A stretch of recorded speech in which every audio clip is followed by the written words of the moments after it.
처음에는 누구나 이렇게 말합니다. 나는 괜찮겠지. 그런데 실제로 주변을 보면 60대를 넘기면서 생활이 예상보다 훨씬 빠르게 어려워지는 분들이 많습니다.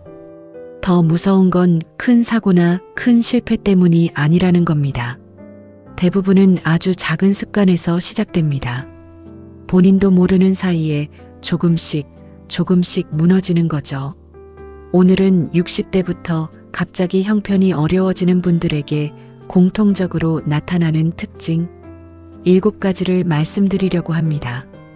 혹시 하나라도 마음에 걸리신다면 지금부터라도 바꾸시면 됩니다. 늦지 않았습니다. 첫 번째, 수입은 줄었는데 씀씀이는 그대로입니다. 퇴직을 하면 월급이 끊깁니다. 당연한 일이죠. 그런데 이상하게도 쓰는 돈은 예전 그대로인 경우가 많습니다. 왜 그럴까요? 몸에 밴 습관이라는 게 그렇습니다. 30년 넘게 매달 같은 날 돈이 들어오다 보니 그 리듬이 몸에 새겨져 있는 겁니다. 통장에 돈이 없다는 걸 머리로는 알아도 손은 예전처럼 움직입니다. 서울에서 작은 사업체를 운영하다 은퇴하신 한 어르신 이야기입니다. 현직에 있을 때는 외식도 자주 하고 옷도 계절마다 새로 사고 지인들 경조사도 넉넉하게 챙기셨습니다. 그런데 은퇴 후 2년쯤 지나 통장을 열어보니 생각보다 잔고가 훨씬 줄어 있었다고 합니다. 딱히 큰 돈을 쓴 기억은 없는데 말이죠. 많은 분들이 여기서 실수합니다. 이 정도는 괜찮겠지 하는 작은 지출들이 쌓이고 쌓여서 눈덩이가 되는 겁니다. 이게 계속되면 어떻게 될까요? 노후 자금이라는 게 원래 정해진 크기의 그릇입니다. 매달 조금씩 세어나가면 정작 필요한 순간에 그릇이 텅 비어 있는 걸 발견하게 됩니다. 방법은 의외로 간단합니다. 수입이 줄었다면 딱 그만큼 지출도 줄여야 합니다. 한 달에 한 번 통장을 들여다보는 시간을 가지시는 것만으로도 많은 게 달라집니다. 숫자를 눈으로 확인하는 것, 그것 하나만으로도 습관은 바뀌기 시작합니다. 두 번째, 자녀에게 지나치게 돈을 씁니다. 이건 정말 많은 분들이 공감하실 겁니다. 자식이 힘들다고 하면 부모 마음은 그냥 무너집니다. 내가 조금 덜 쓰고 말지 하는 마음이 자연스럽게 듭니다. 그런데 이것이 가장 큰 차이를 만듭니다. 한두 번의 도움이 아니라 그게 계속되는 경우입니다.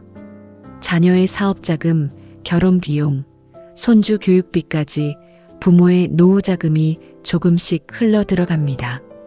한 어머니의 이야기입니다. 아들의 사업이 어려워졌을 때 퇴직금의 상당 부분을 선뜻 내어주셨습니다. 곧 갚을게요라는 말을 믿고요. 하지만 사업은 다시 살아나지 못했고 그 돈은 돌아오지 않았습니다. 자식을 돕고 싶은 마음 그 자체는 잘못이 아닙니다. 문제는 그 도움이 부모 본인의 노후를 위협할 정도가 될 때입니다. 세 번째, 건강관리를 자꾸 미룹니다. 몸이 조금 이상해도 괜찮겠지. 나중에 병원 가지 하고 넘어가는 경우 정말 많으시죠? 젊을 때 그렇게 넘겼던 습관이 60대에도 그대로 이어지는 겁니다. 하지만 더 중요한 문제가 있습니다. 60대의 몸은 20대, 30대의 몸과 다릅니다. 회복 속도도 다르고 작은 증상이 큰 병으로 번지는 속도도 다릅니다. 앞서 말씀드린 것처럼 60대의 몸은 예전과 다릅니다. 작은 신호를 무시하고 넘어가면 그게 나중에 훨씬 큰 문제로 돌아오는 경우가 많습니다. 병원비, 이건 정말 무섭습니다. 몇만 원짜리 검진을 미루다가 결국 몇백만 원, 몇천만 원짜리 치료비를 감당해야 하는 상황이 생기기도 합니다. 노후 자금이 순식간에 사라지는 가장 흔한 이유 중 하나가 바로 이겁니다. 이웃 중 한 분의 이야기를 들어보면 몇 년 전부터 다리가 저리고 힘이 빠지는 느낌이 있었는데도 나이 들면 다 그렇지 하고 넘기셨다고 합니다. 결국 증상이 심해져 병원을 찾았을 때는 이미 치료 시기가 늦어져 오랜 기간 병원비와 간병비가 함께 들어가게 되었습니다. 건강은 아껴서 지키는 게 아니라 미리 챙겨서 지키는 겁니다. 정기검진 하나, 걷기 운동 하나가 결국 노후 자금을 지키는 가장 확실한 방법이라는 걸 잊지 마셔야 합니다.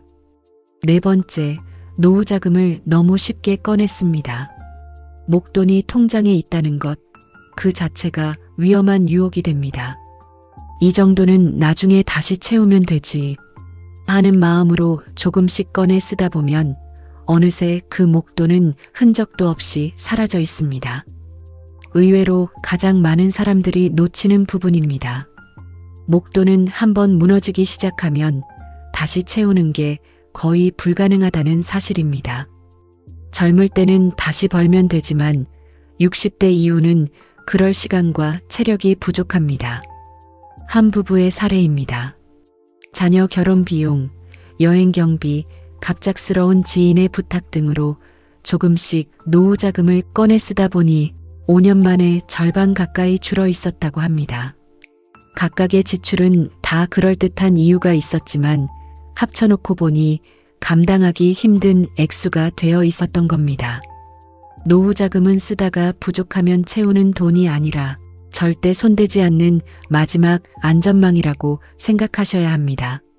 작은 지출이라도 노후 자금에서 꺼내려 할 때는 한 번 더 생각하는 습관이 필요합니다. 다섯 번째, 새로운 돈 버는 방법을 배우려 하지 않습니다. 이 나이에 뭘 새로 배워야 하는 마음, 이해가 갑니다. 하지만 이것이 가장 큰 차이를 만듭니다. 세상은 계속 변하는데 예전 방식만 고집하면 기회는 점점 줄어듭니다. 요즘은 60대, 70대에도 작은 부업이나 새로운 일을 시작해서 생활에 활력을 찾는 분들이 많습니다. 온라인으로 물건을 팔기도 하고 자신의 경험을 살려 강의를 하기도 합니다. 큰 돈을 벌겠다는 욕심보다는 조금씩이라도 수입원을 늘려두려는 마음이 중요합니다. 반면 예전에 하던 대로만 고집하다가 시대에 뒤처지고 결국 아무 대안 없이 수입이 끊기는 분들도 많습니다. 끝까지 보시면 마지막이 가장 중요합니다. 지금부터 이어질 이야기가 바로 그 핵심입니다. 지금까지 5가지를 함께 살펴봤습니다. 이제 남은 2가지, 그리고 가장 중요한 이야기가 남아 있습니다.